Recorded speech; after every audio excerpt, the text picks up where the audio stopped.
sitting here right now. It's a Monday afternoon. It's a beautiful day, kind of. Like, it's a little bit chilly, but not too bad overall. A bit sunny. It's nice. It's been kind of cold recently, so I'm happy for it. But I don't want to ramble too long. I want to kind of get into the meat of the video. If you've read the title, I want to talk about a single word that I learned that sort of changed everything in my life for me. One simple concept that I think ultimately changed the trajectory. One simple concept that I think ultimately changed the trajectory of my life significantly. And I want to share that with you in this video.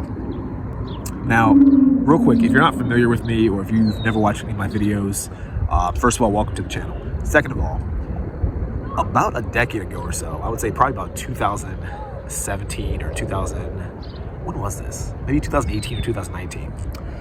I was in college as a college student. Super broke, super depressed, fat, couldn't get a girlfriend. Life was not working out for me at all. Like, not even at all. And it's funny because at the time, I went to college. In high school, I didn't have a terrible time in high school, but I certainly didn't have a fantastic time. Never had a girlfriend all through high school. Grades were meh, to say the least. Wasn't awful, wasn't a terrible student, wasn't like a flunky or like a D student or anything like that.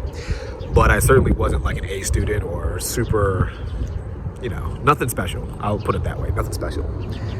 Now, I chose the college that I chose. I went to Penn State, and I went to that college solely because I wanted to be more social. I wanted to be sort of in a better situation than I was in high school. I was hoping that college would kind of be the way for me to rebrand myself and change myself, change my life, make everything better. And I guess in a weird way, as I'm going to talk about as the video goes on, it kind of didn't work out that way, but not in the way I thought it would.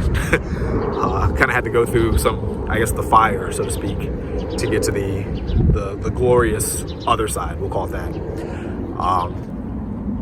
But yeah, so I ended up going to college and struggled with depression for quite a bit of time. When I first got in, it wasn't too bad. Freshman and sophomore year were actually pretty good overall.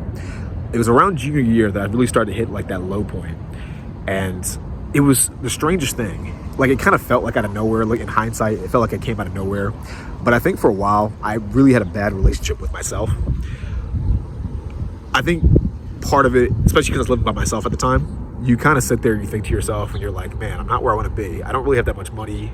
And that's not too bad when you're a college student because most people don't have that much money.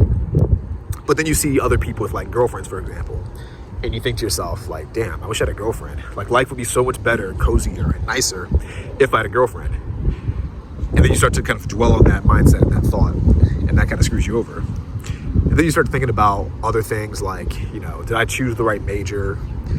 Did I take the best path? Am I around the best social circle? People are going out every weekend to these cool parties, and it feels like I'm missing out. Like, there's more to this whole college experience, and there's more to life as a whole. And I think around that time, that's kind of when my grades started to go down a lot. Like, when I first got in, actually, I was over-equipped for college. It was weird because I went to a college prep high school.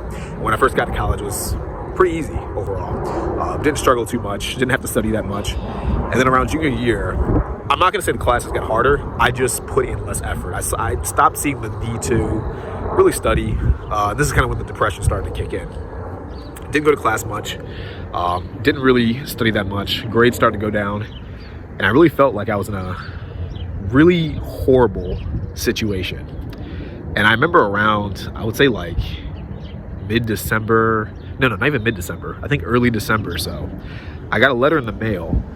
And of course, they said it politely, but long story short, the letter basically said, you don't have enough money to continue college, so you can't come back next semester. And that devastated me, to be honest, because it felt like everything was already so downhill, like everything was already so low in my life, just to get that letter with Penn State, my college, telling me that I couldn't come back.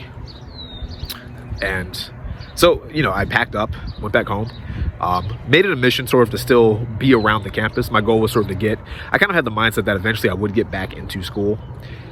And I remember, it was funny because I've never told the story actually. I remember we were driving home. My mom was picking me up And I remember I like broke down and just started crying, like right in the car with my mom, because I was so like unhappy with the direction everything was going in. Like I said, it sounds, in hindsight, it sounds like stupid or useless or pointless. But, you know, at the time when you're like 20, what was I? I think I was like 20 at the time, or 19. Having no girlfriend when all your friends had a girlfriend, having like no high quality social circle, like you have a few good friends, but you see all these other people, like these big groups of people, always going out, always having fun, always going to a lot of events. Personally, I was super introverted at the time. I wanted to be more extroverted. I wanted to be able to take advantage of the events, go to football games, go to sporting events, just have more fun in college. Didn't feel like I was able to do that either. Felt like I was missing out in life. And I felt like I was throwing my life away. And then you get that letter saying, not only are you missing out, not only are you failing in all these areas, not only are you a shitty student, shitty at life, but the one opportunity, college, that could allow you to change everything, you no longer have access to. Like, that really devastated me. And I remember driving home with my mom, we're on the side of the road, and I just started crying. And I was like, yeah, I don't know what's going on. I just don't feel good about myself. So fast forward, I ended up going back to state college. We managed to get an apartment, put some money down, lived with a bunch of roommates. It was a fairly inexpensive place in hindsight, especially now, because I live in Northern Virginia, which is like the wealthiest county in the country. So a lot of housing here is a bit expensive, but ended up moving back. I think my rent was like $300 a month, because I lived with like 4 other dudes. Depression was like on and off. Like, it's a weird thing. I feel like when people hear about depression, at least this is my experience, and I was never clinically diagnosed, so don't take my opinion on depression as if I'm some medical professional, because I'm not. But a lot of times people, I think the idea is that you're in this constant state of unhappiness and unease and, I don't know, just negative energy. And for me, that wasn't really the case. I would say 60% of the time or 70% of the time, I felt pretty bad about myself and pretty low. But there were periods, maybe 10, 20, 30% of the time, where I did have some happiness and I did have some joy. Usually it would be in the form of, like, if we were playing video games with friends, for example, or going out to the bars. There were some times where it felt good and I didn't feel so bad. And you kind of forget about the depression. You kind of forget about your circumstances and your situation. But overall, most of the time you feel like shit. So, sorry about this. I got these trees up here. So yeah, ended up going back to school. Still sucked. Life was still terrible for me. They wouldn't let me back into college. So I couldn't take any classes. So it kind of added to it as well, because you're seeing your friends going out to parties. You're seeing your friends having fun. You're seeing your friends go to class, and you're kind of just like, well, you know, I guess I'll just go to work because I need money. I can't afford to do anything else. So I ended up getting several jobs. Got a job at like Walmart, job at a gas station, job at a movie theater. I had a lot of jobs at the time, many of which did not work out for different reasons. All of them were shitty. Fun fact, if you ever try to work at retail, I actually recommend most people work in retail for at least like 6 months. Minimum 6 months, ideally a year, just because it's so shitty. It changes your perspective on people and society. People treat you like garbage when you work at retail. On top of that, you can't even survive. But that's a whole different story. So, yeah. Gas station, movie theater, Walmart, some other shitty jobs. Still was making like close to no money. Couldn't afford anything. Couldn't afford to eat. Couldn't afford clothing. All the money I had, I put towards like drinking and just wasting it. Like I said, I was 21 at the time, so I didn't really know anything about budgeting or managing my finances. You know, school never taught us that, and they didn't. But I eventually learned that it was my responsibility to learn those things myself, which I did. Yeah. So eventually, things just kept getting worse for me. Like, I felt like everything was getting lower and lower.